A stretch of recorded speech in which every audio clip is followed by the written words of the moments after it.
The USS St. CVE-63 sailed as a modest escort carrier, never built to stand toe-to-toe with battleships, yet destined for glory.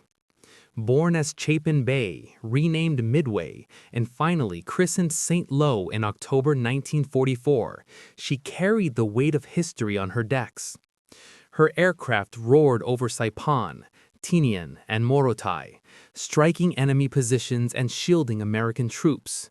But it was at Leyte Gulf, in the desperate Battle off Samar, that her fate was sealed.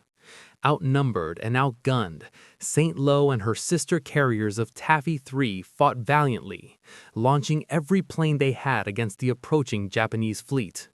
Smokescreens, daring destroyer charges, and relentless air attacks kept the enemy at bay.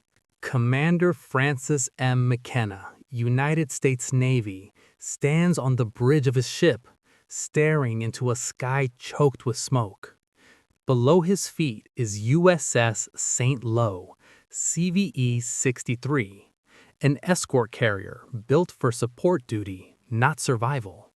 Her armor is thin, her flight deck is wood, and beneath him the hangar is packed tight with fueled aircraft and live bombs. McKenna knows this ship intimately. He knows how fragile she is. And he knows something else. If the enemy returns, USS St. Lo will not get a second chance. It is October 25th, 1944, late morning. The Philippine Sea is still burning from the battle off Samar. Japanese battleships have already tried and failed to destroy this carrier. Now, as smoke drifts across the water, McKenna watches the sky, because somewhere beyond the haze, pilots are taking off, knowing they will never land. Smoke chokes the sky. The sea is still burning from the battle that just ended. Below drifting clouds, a single American carrier steams forward, damaged, exhausted, and nearly alone. Her deck is packed with fueled aircraft. Her hangar is a bomb waiting for a spark. And somewhere beyond the haze, pilots are taking off, knowing they will never land. This is USS St. Lo, and in the next 40 minutes, history will change forever. It's October 25th, 1944. The Battle off Samar has just torn through the Philippine Sea. USS St. Lo, an escort carrier built for convoy duty, not fleet combat, has somehow survived an encounter with Japanese battleships and heavy cruisers. From the bridge, Commander Francis M. McKenna watches his wounded ship press on. He knows her weaknesses: thin armor, a wooden flight deck, a tightly packed hangar below. But he also knows retreat is impossible. If the Japanese return, St. Lo must be ready. Orders echo across the ship. Prepare aircraft for launch. On deck, FM-4 Wildcats are armed and fueled. Below, TBM Avengers are packed nose to tail. Fuel hoses snake across the hangar. Bombs hang from racks. The air stings with gasoline. Every sailor knows this truth. A carrier preparing to launch is at her most vulnerable. Yet the sea remains quiet. Radar shows nothing.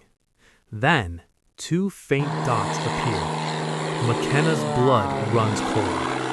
3 Japanese Zero fighters burst from the clouds, low, fast, and unwavering. No attack pattern, no evasive maneuvers. This is not a normal strike. McKenna understands instantly. They're not pulling out, he realizes. They're coming straight in. The 5-inch guns roar. 1 Zero is obliterated midair. Another crashes into the sea.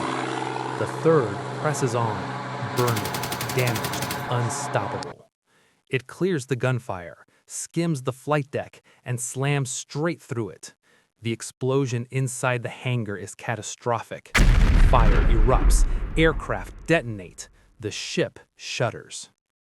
USS St. Lo is dying.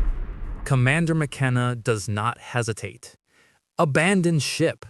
Sailors leap into the water as flames race across the deck. Boats pull away as explosions tear the carrier apart. Less than an hour after the impact, USS St. disappears beneath the sea. 113 American sailors are dead. USS St. becomes the first U.S. warship sunk by a kamikaze attack. From this moment on, the Pacific War enters a darker phase, one where the enemy is no longer trying to survive, only to hit. And that changes everything. If you want cinematic World War II stories that focus on the moments before history breaks, subscribe and stay with us.